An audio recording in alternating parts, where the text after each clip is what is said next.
Shalom amigos, les habla Sergio Bacari del canal Un Bacari Suelto en Israel, y después de tanto pero tanto tiempo logré conseguir que nos abran las puertas del Instituto Bet HaMikdash, Mahon Bet HaMikdash, el Instituto del Gran Templo.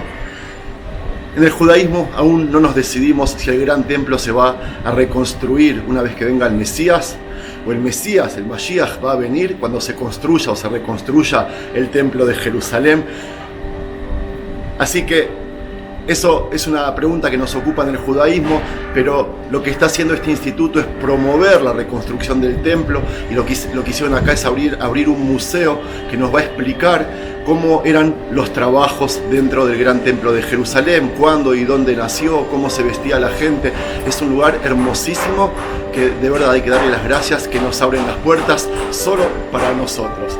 Por si no les dije, estoy en el corazón de la ciudad vieja de Jerusalén, a unos pocos metros del monte Moriah, del monte del templo, en donde Be'ezrat Hashem, con la ayuda de Dios, se va a reconstruir el templo algún día.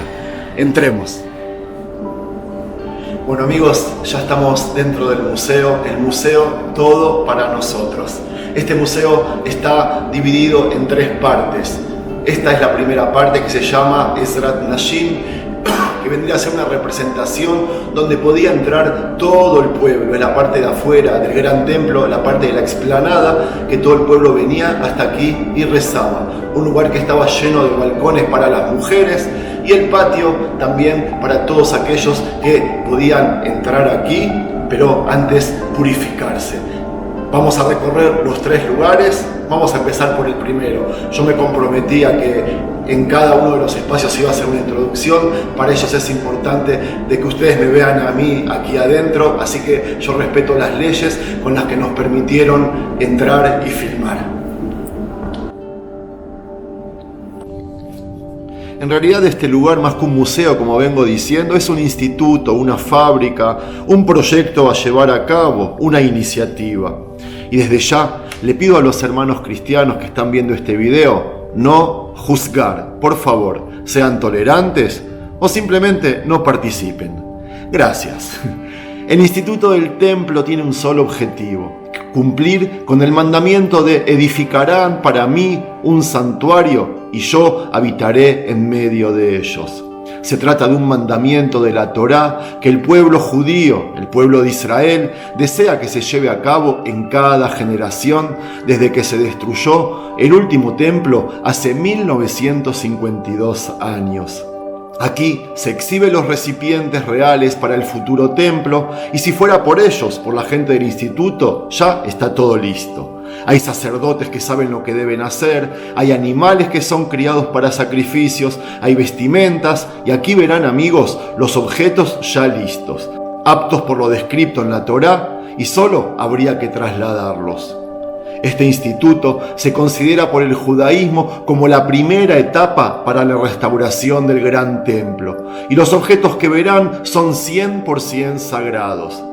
Se trata de copia, de réplicas y no de piezas originales, por supuesto. Son objetos kosher, aptos para el servicio divino en el sagrado templo a construirse. Todo está hecho con los materiales originales, ya sea oro, plata o cobre. Los hilos de las prendas de vestir que vamos a ver y los colores también respetan todas las leyes de la Torá. Todo lo que verán es el resultado de un intenso estudio de décadas e investigación. Un resultado que combina el conocimiento bíblico con la ciencia y la tecnología más avanzada que existe. El templo sagrado estaba dividido en secciones, y las salas de este lugar, de este instituto, son paralelas a esas secciones, como les decía antes. Vamos a comenzar mostrando las pinturas, que por medio de ellas aprendemos cómo comenzó la idea de este hogar para Dios, desde el principio de la creación. La primera pintura nos muestra a Adán, el primer hombre que nace en el monte Moriah, que era el corazón del jardín de Edén. Allí, una vez conciliado con el Creador, levantó un altar en ese mismo lugar. Lo mismo hicieron Caín y Abel y también Noé, en ese mismo lugar, en el monte Moriah. En la foto 2 vemos a Abraham intentando sacrificar a su hijo Isaac en el mismo lugar, en aquella misma piedra del monte Moriah. Allí hizo un altar a Abraham y casi le entrega a su Dios lo más preciado que poseía. En la foto 3 vemos a Israel alrededor del primer tabernáculo debajo del monte Sinaí. Esa había sido la primera vez que la nación Israel cumplió con el precepto de edificarás para mí un santuario. Había sido el primero de los 5 tabernáculos a través de la historia que se construyó. Si el del monte Sinaí fue el primero, el segundo tabernáculo fue construido por Yehoshua, por Josué en Gilgal, apenas entramos a la tierra prometida. Y ese duró 14 años. Luego se levantó un tabernáculo en Silo, que era una especie de capital espiritual para todos los hijos de Israel. Ese había sido el tercero y existió 369 años. Luego de ser destruido por los filisteos, se construyó el cuarto en Nob, donde duró 13 años. Y el quinto tabernáculo se levantó en Gibón, muy cerca de acá, y existió 44 años. Cabe acotar que el Arca de la Alianza no estuvo en los últimos 2 tabernáculos. Ella deambulaba de un lugar a otro hasta que el rey David decidió llevar el arca, aquel arca del pacto, a su propio palacio en Jerusalén. Fue uno de los momentos más apasionantes en la historia del pueblo de Israel, aquella entrada del arca al palacio de Jerusalén.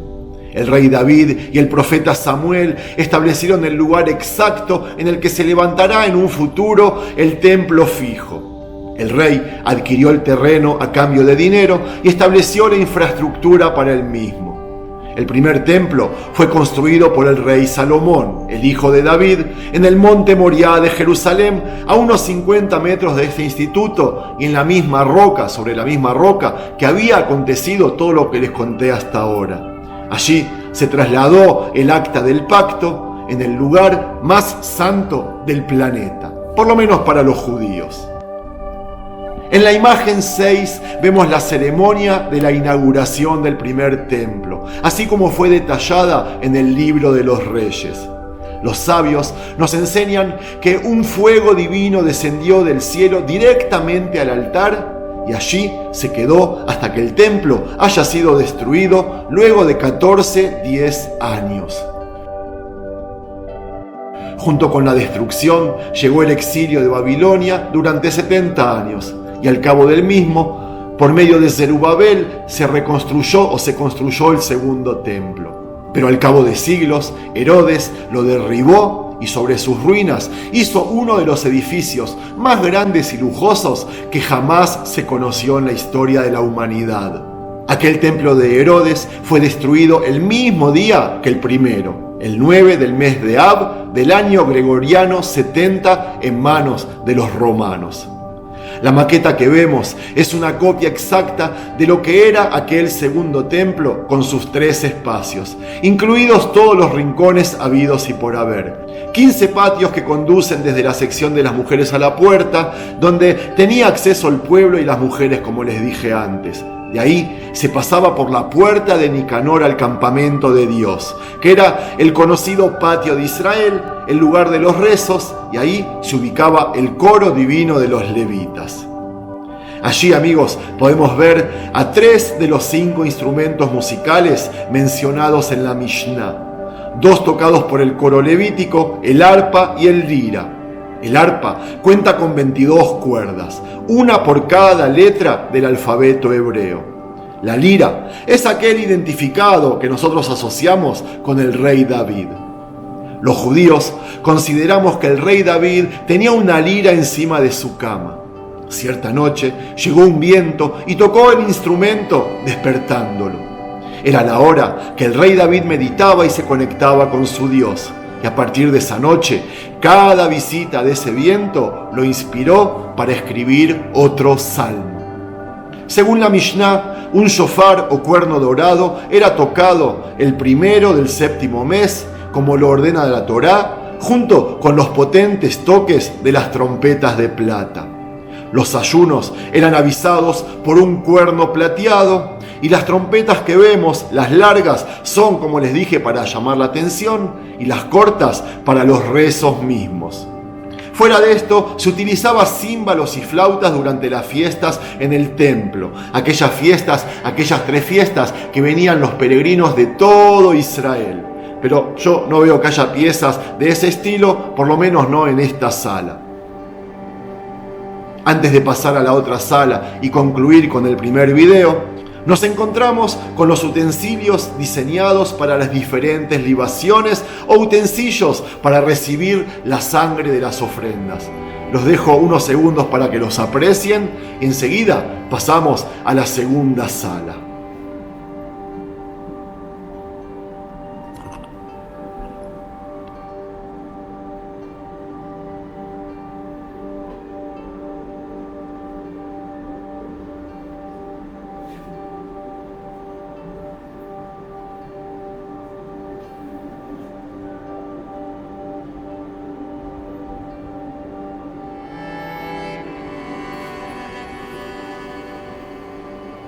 Listo amigos, espero que les haya gustado esta parte del video.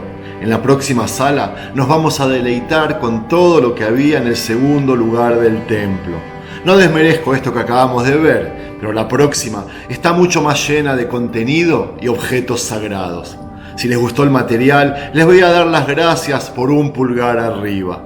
Comenten sus impresiones y aporten su experiencia para crear un diálogo adulto y tolerante dentro de los comentarios. Nos vemos mañana con la segunda parte, amigos. Shalom.